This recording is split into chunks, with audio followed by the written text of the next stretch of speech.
Hey y'all, welcome back to another speed build. This is Lilsimie's Halloween shell challenge. If it looks like I have it together with the roofing and the layout of what I want this house to kind of look like on the outside, it's because I did this house 2 times before this one. The first time that I started working on it, I got the roof down. I was like, okay, this is how I want the roof. Second time I started working on it, I got the storyline down of what I wanted this sim and their house to be like. So third time is a charm, and it started really coming together. I hate placing windows. I struggle with them so much. I just want to put all the same windows all around the house. And it doesn't look good, right? And I know that. So I had to really kind of go in and make sure that I was giving myself lots of window options. I put a bunch of windows down. I like the way it looks. I ended up getting rid of a lot of them for layout sake. I originally thought I was going to go just cats and dogs with this build, but after kind of getting in there, I decided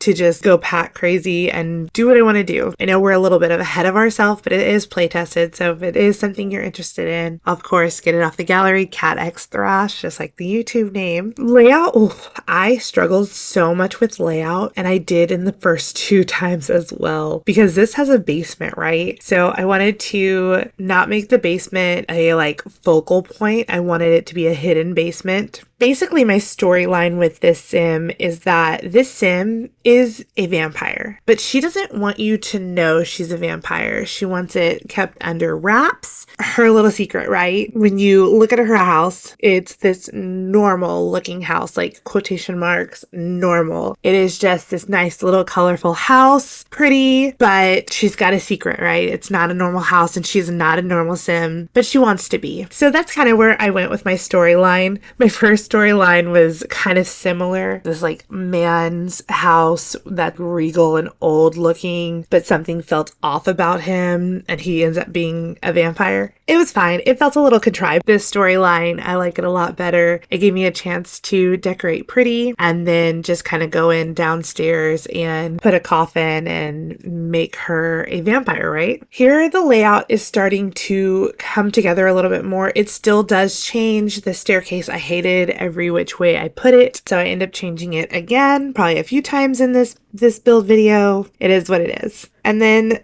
it's I don't know. I really did struggle with the layout. I wanted the door where I wanted the door, right? At first, in my first couple builds, I did the front door upstairs. So you had to walk upstairs to go into the house. And that was fun. I didn't mind that. So you would walk in and it was the kitchen and the living room area with a half bath. Wasn't bad. And then you had to go downstairs to go to the dining room and the bedrooms, a study. It just felt so pushed. It just wasn't flowing naturally for me. So that's why third time's a charm, because I just got in here and just did what I wanted to do. So I decided that this vampire sim would have a cat, a black cat. I haven't created this sim. This is all just in my head, but that they would have a black cat. And so I made a kitty corner. I use the newest kit, the Home Chef Hustle kitchen. I really like the kitchen. It's so pretty. And I stuck with that green at first and was like, oh, let's do green and yellow. I don't stay with green and yellow. I stay with yellow, but the green definitely changes. And I'm good with that. It worked out. Going around trying to figure out what works best, right? And deciding where exactly I want the living room and everything. I wanted to go sectional because I feel like it's a sleek modern look without being ultra modern. I wanted a fireplace, of course, and it really does come together. This is me just spending an insane amount of time looking for the perfect coffee tables, because there's this coffee table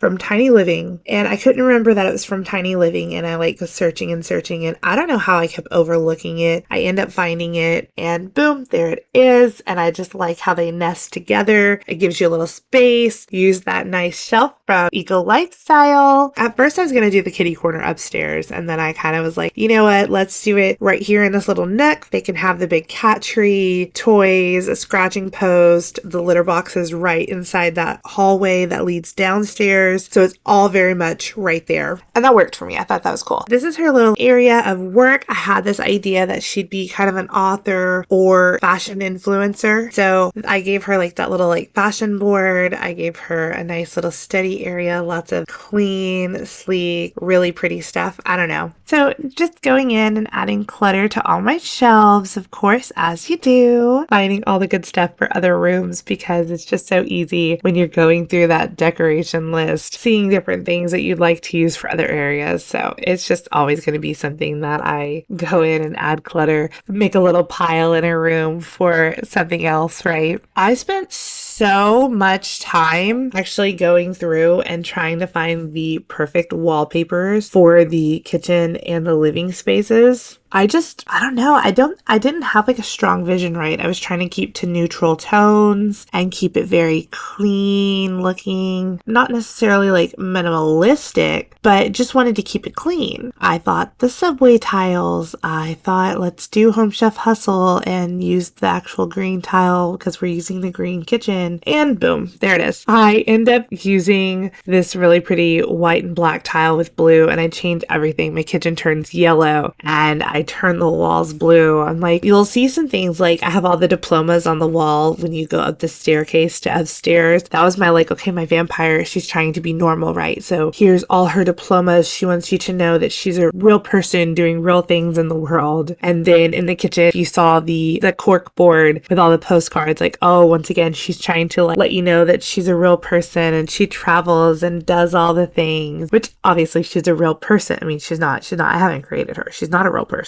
But in theory, that she is a real sim, and even though she, in theory, is a vampire, that she's still real. Oh, okay.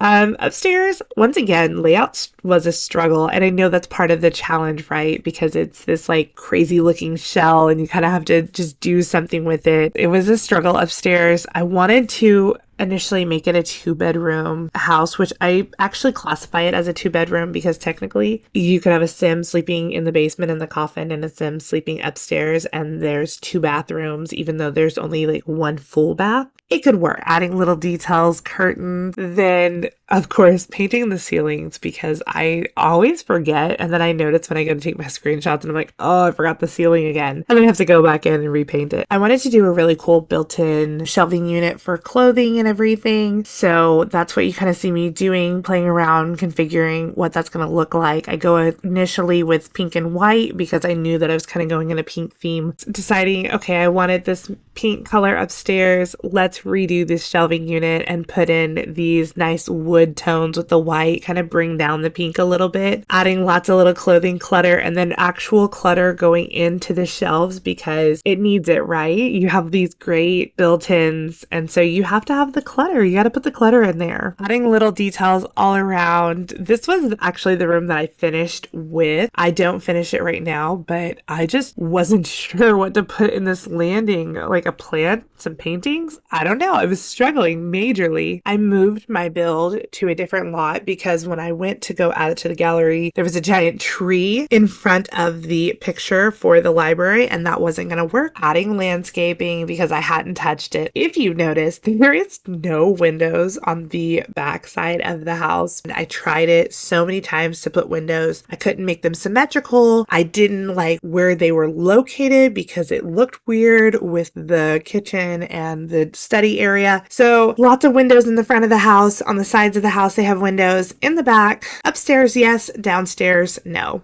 Which is fine. I end up putting some trellis and vines in the back to add a little detail. And since I did move this house over to this area, this lot, it ended up being located with these beautiful little like lakes around it. So I wanted to definitely add in some things that you would want to go do, like sit outside and swing or have like a little picnic, maybe garden, ride your bike around. And there's a fishing spot literally right there. The front, I wanted just a nice little sitting area. And I don't know if you noticed that, but I put like an eaten fruitcake, which I thought was kind of funny. You know, you always get the welcome wagon when you move somewhere. And of course, when I go into playtest, the welcome wagon comes in, hot like always, coming in, trying to say hello.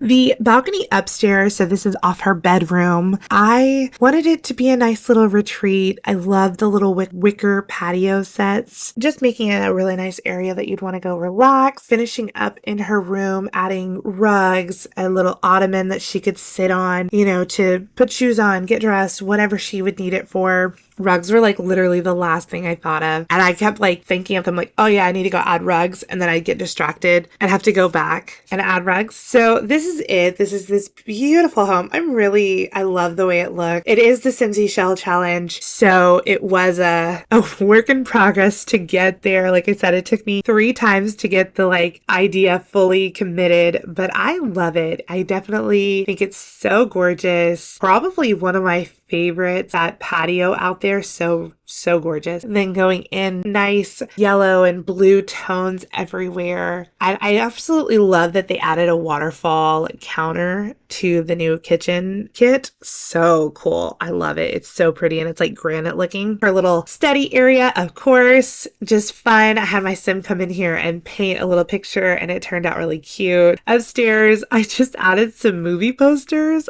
I don't know. What else was I supposed to do? It's just a little landing. There's not really room for much. I loved putting these tiny living pictures right on top as like little, just something fun. It's definitely pretty. And it's very in my color theme. I'm not a huge pink person, but I tend to build pink. I have no idea why. Here we are getting downstairs. So you can see the door. This is my little kitty space. Then you go in. This is the staircase leading down into the basement. Our really pretty laundry room. Super impressed with how it looks as well. I'd go down there and do laundry. Got lots of space and storage. And then, oh, look, there's this bookcase. No big deal, right? No big deal. No. This is where she sleeps, like on the rails. This is her place. I hope you like this build. If you do, you can get it off the gallery, Cat X Thrash. If you like this video, definitely check out some other ones. Subscribe, follow me, comment. Let's chill. I don't know. I hope you have a great night wherever you are. Bye, y'all.